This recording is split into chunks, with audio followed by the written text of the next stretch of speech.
Ninatambua kwamba vijana wengi waliokamatwa na kushtakiwa kwa makosa ya uhaini hawakujua wanachokifanya.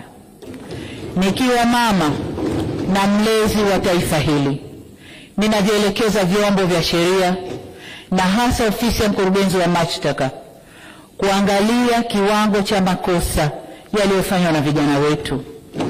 Kwa wale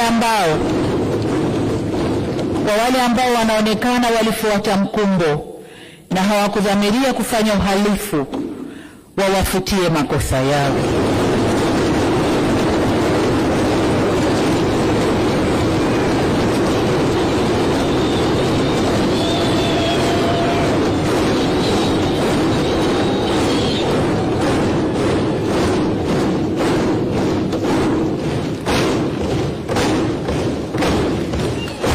Asante waheshimiwa wabunge, nashukuru.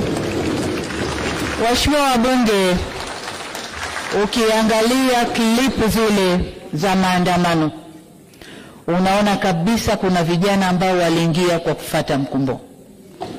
Wanaimba kwa kufuata ushabiki. Hawakuwa wanajua wanalolifanya.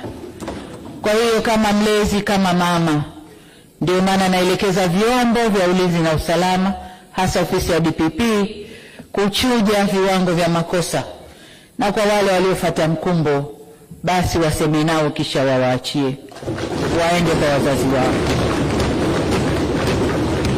Natoa msamaha huo kwa sababu hata maneno ya Mwenyezi Mungu katika kitabu cha Luka sura 23 mstari wa 34 yanasema, na hapa nanukuu, Yesu akasema, Baba uwasamehe kwa kuwa hawajui watendalo.